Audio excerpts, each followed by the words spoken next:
예, 우리 같이 인사 나누겠습니다. 일주일 동안 애쓰셨습니다. 네, 은혜 받고 돌아갑시다. 예. 이 시간에는 창세기 17장 1절부터 8절 말씀까지 읽었습니다. 은혜 받을 말씀의 제목은 하나님은 메이커, 십자가는 브랜드입니다.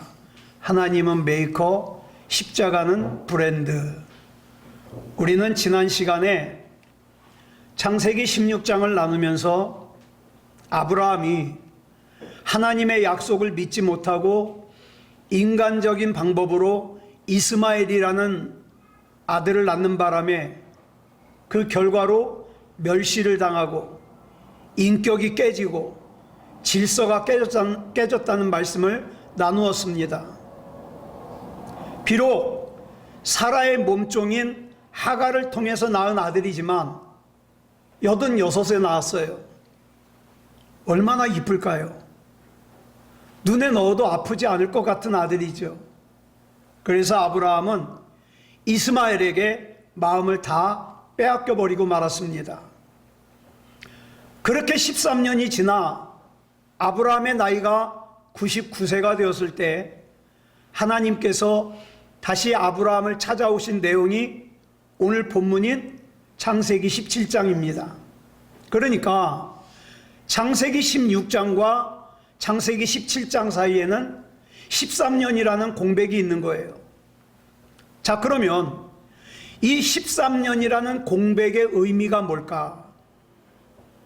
왜 하나님께서 13년 동안 아브라함에게 말씀도 안 하시고 나타나지도 않으시고 침묵하셨을까? 아브라함을 하나님께서 포기하셔서가 아니라 아브라함이 자기가 가지고 있는 인간적인 가능성, 그 다음에 생물학적인 가능성을 완전히 포기하여 인간의 방법을 다 내려놓은 후에 하나님이 아니면 안 되는 상황에서 하나님의 전능하심을 드러내기 위해서입니다. 여러분, 99세라는 나이는요, 인간적으로 뭘 새로 시작하기에 늦었다고 생각되는 나이죠. 그런데 하나님께서는 바로 그때 아브라함을 찾아오셨습니다. 왜요? 하나님의 약속은 인간의 가능성으로 이루어지는 것이 아니라 하나님의 은혜와 능력으로 이루어진다는 것을 보여주시기 위해서입니다. 그래서 창세기 17장 이전의 아브라함의 모습과 창세기 17장 이후의 아브라함의 모습은 달라집니다. 자, 99세의 아브라함을 하나님께서 찾아오셨습니다. 본문 1절에서 중요한 것은 하나님께서 먼저 찾아오셨다는 사실이에요. 아브라함이 먼저 하나님을 찾아서 하나님을 만난 게 아니에요. 하나님께서 실패한 아브라함을 먼저 찾아오셨습니다. 여러분, 이게 복음입니다. 복음은 인간이 자기의 노력으로 하나님을 찾아 올라가는 게 아니에요. 치성을 드리고 백일 기도를 하고 그래서 하나님께 올라가는 얘기가 아닙니다. 복음은요, 하나님께서 죄인을 찾아 내려오신 얘기예요. 복음은 우리가 먼저 하나님을 사랑한 얘기가 아니에요. 하나님께서 먼저 우리를 사랑하신 얘기입니다. 13년 만에 아브라함을 찾아오신 하나님께서 아브라함에게 뭐라고 말씀하십니까? 자, 본문 1절 보겠습니다. 시작. 아브라함이 99세 때에 여호와께서 아브라함에게 나타나서 그에게 이르시되 나는 전능한 하나님이라 너는 내 앞에서 행하여 완전하라. 자, 여기 보니까 하나님께서 먼저 뭐라고 말씀하시느냐? 나는 전능한 하나님이라. 하나님께서 먼저 자신이 전능한 하나님이라고 소개하십니다. 왜 하나님께서 굳이 자신을 전능한 하나님이라고 소개하실까요? 자, 지금의 상황을 보세요. 나이가 99세인 아브라함은 이미 자기는 다 끝났다고 생각합니다. 나이 89세인 아내 사라는 생물학적으로 아이를 낳을 가능성이 없습니다. 그런데 바로 그때에 하나님께서 아니다, 끝이 아니다, 이제부터 시작이다, 이 의미로 하신 말씀이 나는 전능한 하나님이다 라는 말씀입니다. 여러분, 우리가 기억해야 될 것은 복음은 인간의 가능성 위에 세워지지 않습니다. 복음은 하나님의 능력 위에 세워져요. 우리가 인간의 가능성을 의지하잖아요. 그 인간의 가능성이 허물어질 때에 걷잡을 수 없는 낙심과 좌절과 절망이 몰려오는 거예요. 그래서 하나님께서는 인간적으로 불가능한 홍해의 길을 만드시고 광야에 만나를 내려주시고 죽은 나사로를 살려주시고 십자가에서 죽으신 예수님을 다시 살려주셨습니다. 여러분, 십자가는요, 인간의 눈으로 보면 실패입니다. 그러나 하나님께서는 그 실패처럼 보이는 십자가를 통해서 세상을 구원하셨습니다. 그래서 복음은 또 다른 말로 뭐라고 할 수 있냐? 은혜입니다. 그런데도 우리는 하나님을 믿는다고 하면서도 아까 우리 권사님 기도하신 것처럼 하나님의 은혜를 보지 못하고 자꾸 뭘 봅니까? 우리 자신의 조건과 상황과 처지와 형편을 봅니다. 부족한 목사도 그래요. 이만하면 됐다, 이만하면 가능하다, 이렇게 안심했을 때 그 가능성이 무너지니까 어떡합니까? 일어날 힘이 없는 거예요. 네. 여러분, 나사로가 죽었을 때 왜 예수님이 계시던 곳에 더 머물렀습니까? 나사로가 죽은 다음에 가려고. 왜? 그래야 예수님의 능력을 나타낼 수 있거든요. 그런데 사람은요, 자꾸 나의 조건과 상황과 처지와 형편을 보다가 그것이 좀 좋으면 우쭐하고 그것이 무너지면 여지없이 좌절하고 절망합니다. 그러나 우리 하나님은 아브라함이 불가능하다고 생각하는 일까지도 가능하게 하실 수 있는 하나님이셨습니다. 아브라함이 이스마엘로 만족한 이유 중에 하나가 뭡니까? 이젠 더 이상 아들을 낳을 수 없거든요. 이제는 더 이상 사라를 통해서 아들을 낳는 것이 불가능하다고 생각되니까 그저 있는 이스마엘이나 사랑하고 아끼는 거죠. 그리고 아브라함 자신의 나이가 이미 99세이기 때문에 이제는 인생을 마무리해야 될 때라고 생각했기 때문에 그래요. 그런데 놀라운 것은 하나님께서는 그때를 시작의 때로 잡으셨다는 겁니다. 그래서 하나님께서는 자신을 뭐라고 소개하셔요? 나는 전능한 하나님이라. 그 다음에 뭐라고 말씀하셨습니까? 빨간색만 시작. 너는 내 앞에서 행하여 완전하라. 여기서 완전하라는 말은요, 완벽하라는 뜻이 아닙니다. 여러분, 허물 많은 저와 여러분은 절대로 완벽할 수 없어요. 완벽주의에 빠진 사람의 허점이 뭔지 아십니까? 피곤해요. 감사가 없어요. 만족이 없어요. 다른 사람을 배려하지 못합니다. 그래서 완벽주의자는요, 욕심일 뿐이지 완벽할 수가 없어요. 아무리 믿음이 좋은 사람이라 할지라도 조금만 들여다보면 연약함이 있어요. 부족함이 있어요. 부끄러움이 있어요. 그러므로 여기서 완전하라는 것은 우리가 하나님께 인정받기 위해서가 아니에요. 내가 완전해서 하나님께 인정받아야지 불가능합니다. 그러면 여기서 완전하라는 건 뭡니까? 내가 부족하지만 그런 부족한 내가 이미 하나님께 받아들여졌으니까 완전하라는 거예요. 거룩하라는 거예요. 그래서 여러분 잘 아시는 키에르 케고르라는 사람이 뭐라고 얘기를 했냐? 기도는 하나님을 바꾸는 것이 아니라 기도하는 사람을 바꾼다. 여러분, 우리가 자꾸 착각하는 게 뭡니까? 내가 기도해서 하나님의 생각을 바꾸려고 그래요. 하나님의 결정을 바꾸려고 그래요. 아니요, 기도는요, 나를 바꾸는 거예요. 나를. 기도는 하나님을 내 마음에 맞게 조종하는 게 아니에요. 그런 착각을 가지고 있으면 내려놔야 돼요. 그럼 뭐냐?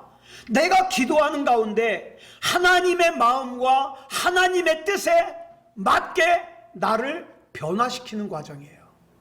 그게 기도예요.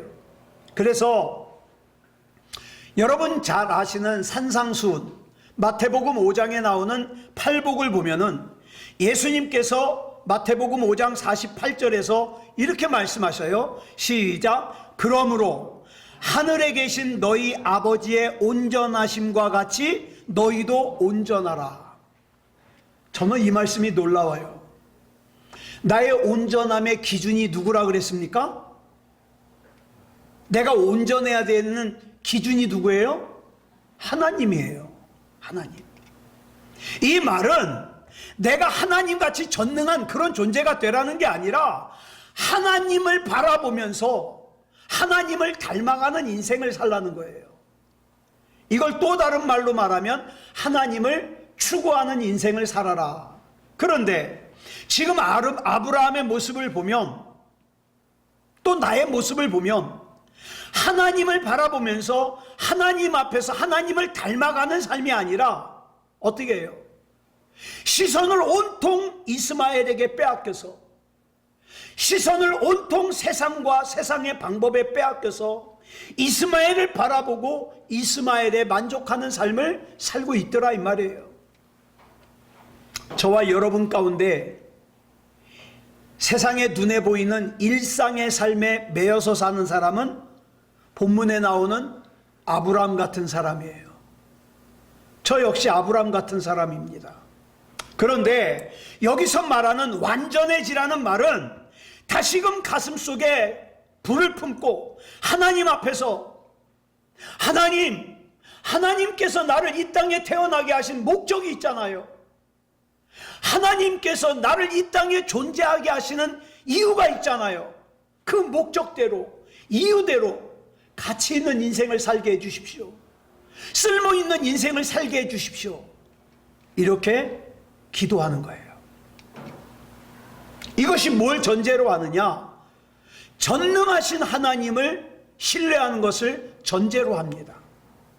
여러분, 우리가 모세를 보면서 느끼는 것이 뭐예요?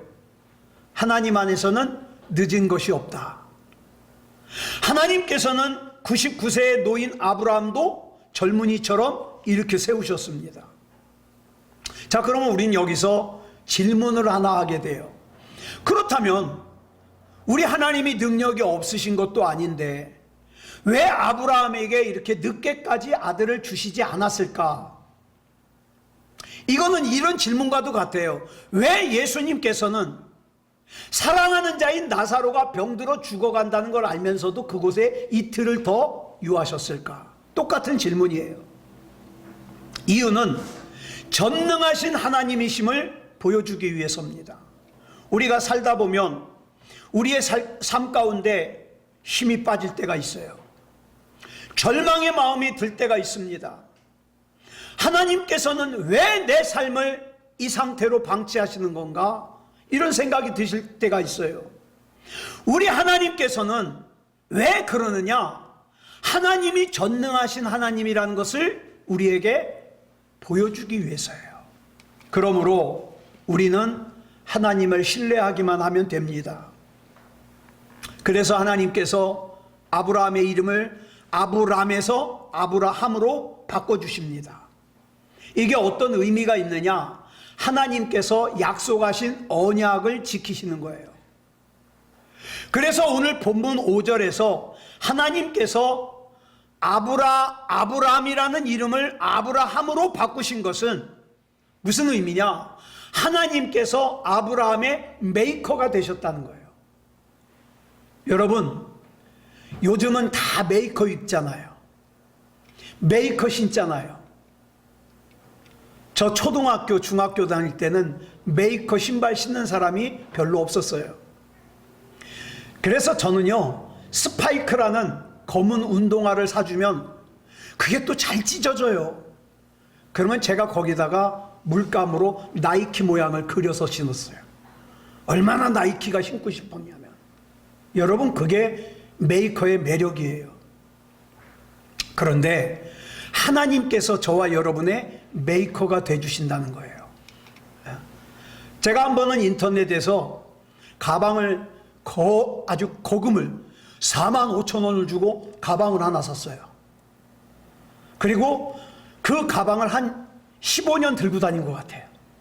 근데 제가 놀란 게 45,000원을 주고 가방을 산 다음에 한 번은 현대백화점 목동점을 갔는데 샘소나이트 매장이에요.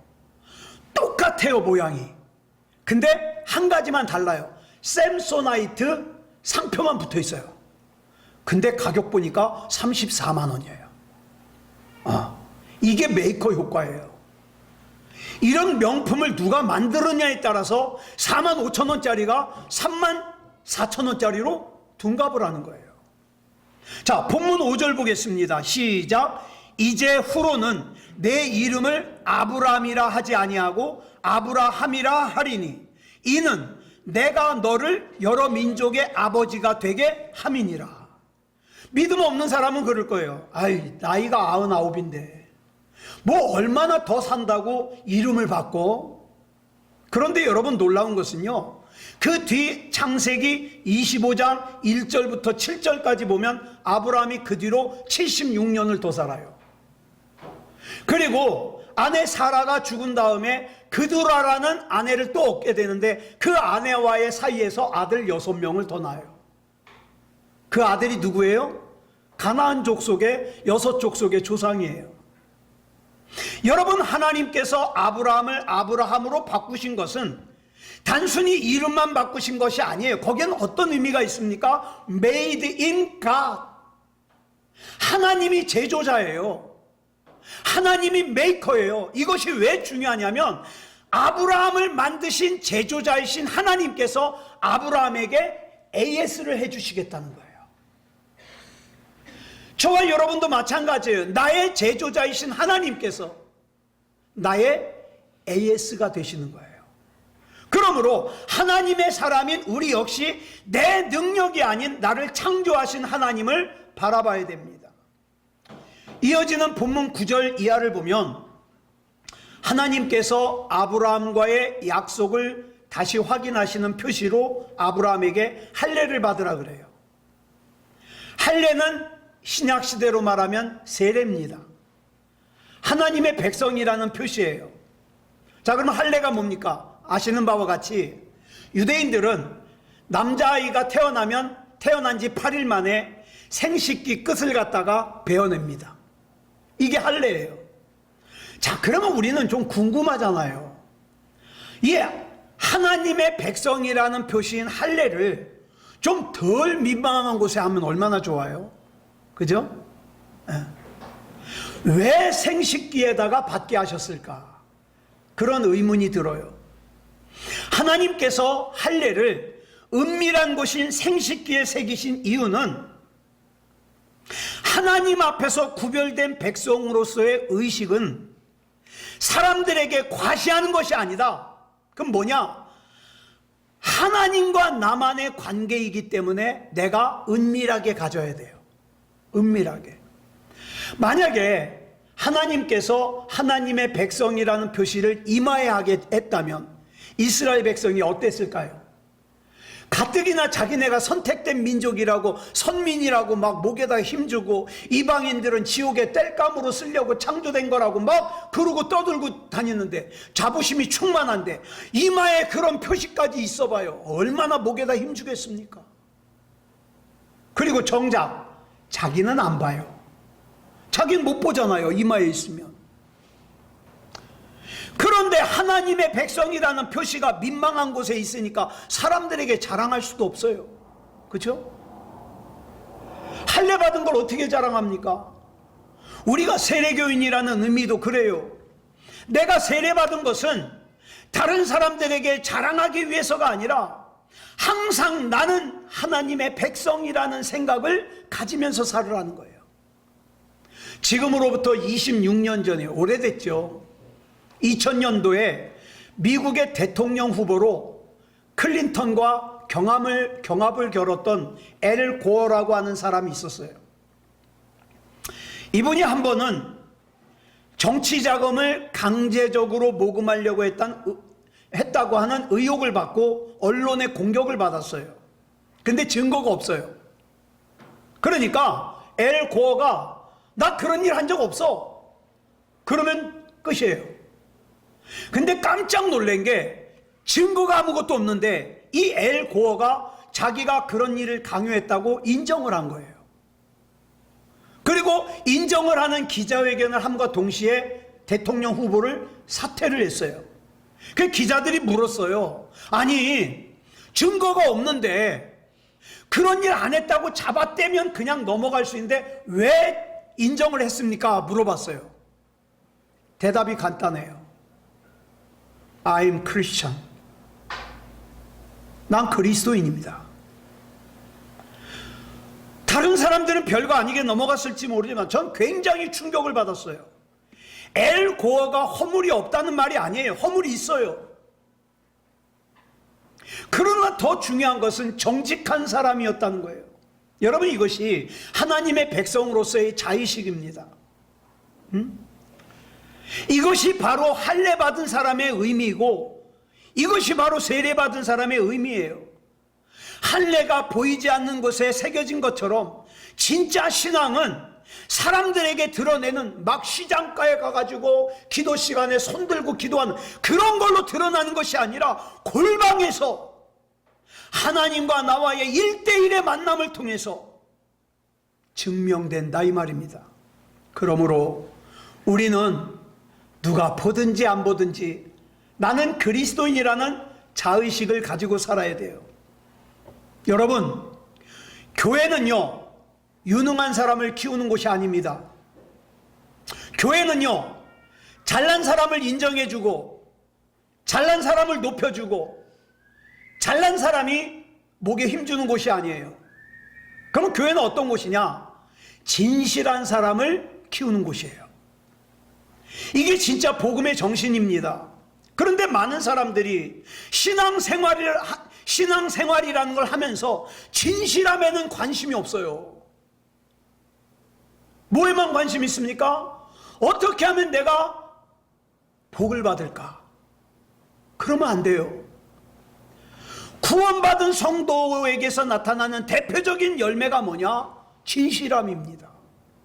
그래서 요한복음 1장 47절을 보면 나다나엘이 가까이 오는 것을 보시고 예수님이 이런 말씀을 하셔요. 시작. 보라, 이는 참으로 이스라엘 사람이라 그 속에 간사한 것이 없도다.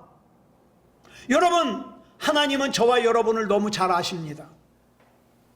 저와 여러분을 잘 아시는 하나님께서 저와 여러분에 대하여 뭐라고 말씀하실까요? 나다나엘처럼 참 간사한 것이 없는 사람이야, 이렇게 말씀하실까요?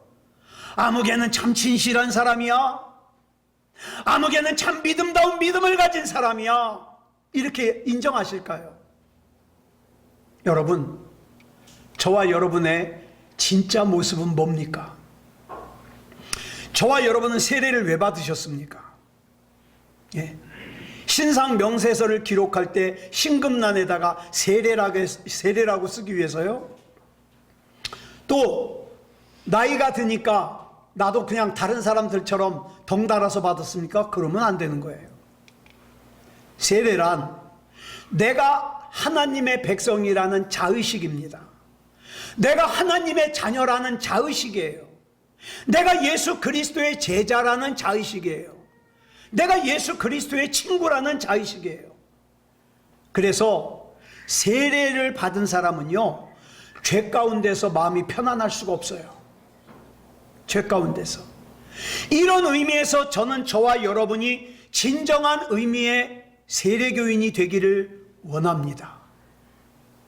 그 다음 두 번째로 할례의 의미는요, 하나님을 전적으로 신뢰하면서 살으라는 의미예요. 여호수아 5장을 보면 애굽에서 나온 이스라엘 백성이 40년 동안의 광야 생활을 마치고 드디어 요단강을 건넜어요. 그리고 앞에 뭐가 보입니까? 여리고성이 보여요. 자, 그런데 여리고성에서 뻔히 내려다 보이는데 하나님께서 뭐라고 명령하시냐? 야, 너희들 지난 40년 동안 광야 생활하면서 할례 안 받았잖아. 자, 할례를 다 받아라. 여리고성에서 다 보이는데 만약에 그 여리고성에서 군사가 뛰어나와 가지고 공격을 하면 뒤에는 뭐가 가로막고 있어요? 요단강이 가로막고 있어요. 도망 못 가요. 그냥 죽어요. 그런데 그런 곳에서 할례를 받으래요. 할례가 뭡니까? 지금의 포경수술이잖아요. 지금은 염증을 가라앉히는 항염제가 많아가지고 그래도요, 포경수술 받으면 일주일 가까이 힘들어요. 아파요. 그러면 그동안에는 어떻게 해요? 적과 싸울 수가 없어요. 도망도 못 가요. 어기적거리고 어떻게 도망가요? 그리고 지금은요, 종이컵이 있잖아요. 그걸로 이렇게 씌워놓기라도 하지. 옛날에는 그런 게 어디 있습니까? 얼마나 아파요. 한 예로 창세기 34장에 보면 세겜 족장의 아들이 야곱의 딸 디나를 갖다가 강간해요. 그리고 찾아와 가지고 디나를 자기한테 달래요. 결혼시켜 달래요. 자, 그런데 이 세겜족이 사람이 더 많아 가지고 화는 나지만 싸울 수가 없어요. 그래서 디나의 오라버니들이 뭐라 그랬냐? 우리는 할례 받지 않은 사람들하고는 결혼을 못한다. 그러니까 너희 세겜족 남자들이 전부 할례를 받으면 그래, 그러면 결혼시켜줄게. 그렇게 얘기를 해요.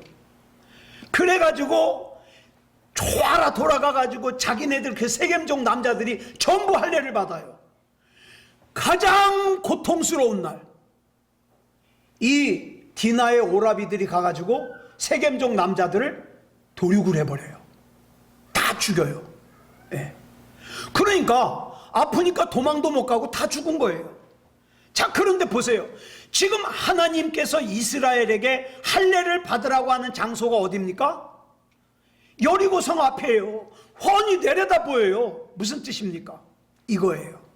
내 상식으로는 이해가 되지 않아도 하나님을 신뢰하자. 이거 쉬운 거 아닙니다. 쉬운 거 아니에요. 이런 태도는 어찌 보면 금식과도 통해요. 여러분, 내가 먹고 해도 힘든데 굶고 했는데도 이루어진다? 그건 하나님이 하신 거잖아요. 그렇죠? 그래서 어찌 보면 예수 믿는 사람들을 우리 하나님께서는 일부러 세상에 믿을 만한 것들을 다 끊어내실 때가 있어요. 왜? 하나님만 바라보라고.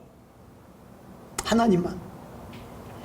여러분 잘 아시는 창세기 12장 1절에 보니까 이렇게 말씀하고 있어요. 시작. 여호와께서 아브라함에게 이르시되 너는 너의 고향과 친척과 아버지의 집을 떠나 내가 내게 보여줄 땅으로 가라.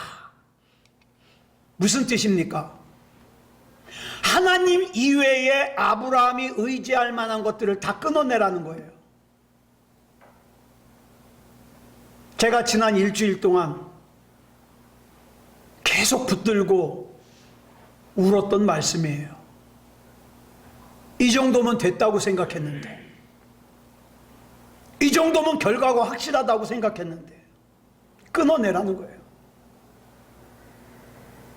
여러분, 이게 바로 할례의 정신이에요. 내 몸에서 내 힘을 철저하게 빼고 하나님이 아니면 안 됩니다. 나 하나님만 바라봅니다. 이게 할례의 정신이에요. 이렇게 함으로써 내 몸에, 내 마음에 뭐가 새겨지는 거예요? 하나님이라는 메이커가 새겨지는 거예요. 똑같은 제품이라도 메이커 마크가 찍힌 제품과 찍히지 않은 제품은요, 보장이 달라요. 여러분, 전자제품 살 때 왜 삼성, LG 삽니까? 물론 제품이 좋아요. 튼튼해요. 그런데 또 다른 이유가 있죠. AS가 잘 돼요. AS가. 마찬가지로 우리가 하나님을 신뢰해서 내 몸을, 내 마음을 하나님 앞에 드리고 거기에 하나님의 메이커 마크를 찍으면 나라고 하는 제품은 부실해요. 나는 시험에도 잘 들고요. 나는 넘어지기도 잘하고요. 나는 엉뚱하기도 하고요. 나는 부족하기도 해요. 그렇지만 그런 연약하고 부족한 나의 보장을 누가 합니까? 하나님이 하셔요. 왜? 하나님의 메이커가 지켜 있으니까. 그래서 이런 사람들에게 해당되는 약속의 말씀이 요한일서 5장 4절에 나와요. 빨간색만 시작. 무릇 하나님께로부터 난 자마다 세상을 이기느니라. 다시 말하면 하나님이라고 하는 메이커가 찍힌 사람마다 세상을 이긴다 이 말이에요. 그 다음을 보면 왜 하나님이라는 메이커가 찍힌 사람이 세상을 이기느냐, 그 이유가 나오죠. 그 다음 빨간색 시작. 세상을 이기는 승리는 이것이니 우리의 믿음이니라. 여기 절대 우리 스펙이라고 안 나와요. 내가 가지고 있는 돈이라고 안 나와요. 내가 다니는 직장이라고 안 나와요. 우리의 믿음이니라. 나를 구원하시고 나를 자녀 삼아주시고 나를 하나님의 것이라고 메이커를 찍어주신 하나님에 대한 신뢰를 가지고 내가 세상을 이긴다 이 말이에요. 이것이 바로 할례의 의미요, 이것이 바로 세례의 의미입니다.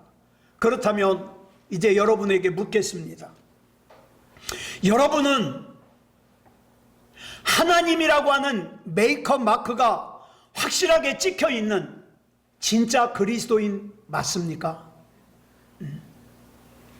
여러분, 우리에게는요, 살다 보면은 이스마엘이라고 하는 현실적인 타협안, 세상적인 타협안이 생각날 때가 있어요. 이걸 다 내려놓고 내 상황이 99세 같은 그런 끝난 것 같은, 다 마감된 것 같은 그런 상황에서도 새롭게 시작하시는 전능하신 하나님을 신뢰하자 이 말입니다. 이것이 바로 우리의 메이커 되신 하나님을 신뢰하는 믿음다운 믿음입니다. 예수님께서는 십자가에서 못자국이라고 하는 언약의 흔적을 남기셨습니다. 여러분, 구약의 할례는 은밀한 생식기에 남겨졌죠.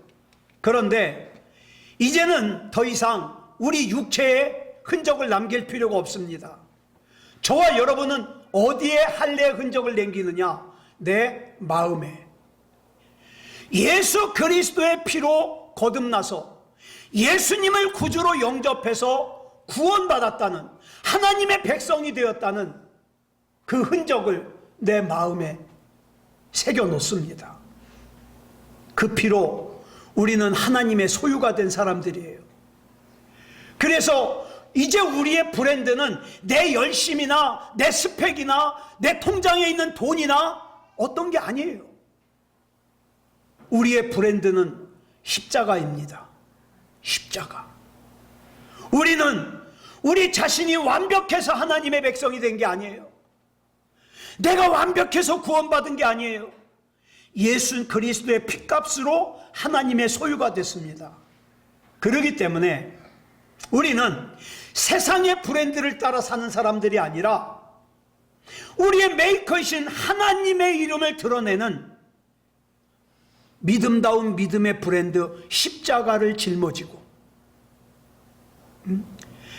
저마다 내 십자가를 짊어지고 하나님께서 나의 메이커 되심을 인정하면서 믿음다운 믿음으로 살아가는 그런 저와 여러분이기를 그리스도 예수님의 이름으로 축복합니다. 기도하겠습니다. 사랑하는 주님, 감사합니다. 하나님이 아니면 안 된다는 것을 다시금 깨닫게 하시고, 세상에 의지할 만한 모든 것들을 다 끊어내게 하시고, 나는 하나님이 지으셨다는 하나님이라는 메이커를 내 몸과 마음에 새기고, 그로 말미암아 나는 십자가라는 브랜드를 앞세우고 살아갈 수 있음을 감사합니다. 하나님, 믿음다운 믿음으로 살게 하시고 하나님 앞에 영광 돌리는 삶을 살게 해 주시옵소서. 그래서 하나님의 은혜 가운데 우리의 몸과 마음과 영혼이 하나님의 자녀답게, 그리스도인답게, 구원받은 사람답게 그렇게 살게 해 주시옵소서. 모든 것을 우리 주님 앞에 맡겨드리오며 그리스도 예수님의 이름으로 간절히 기도드려 싸움나이다. 아멘.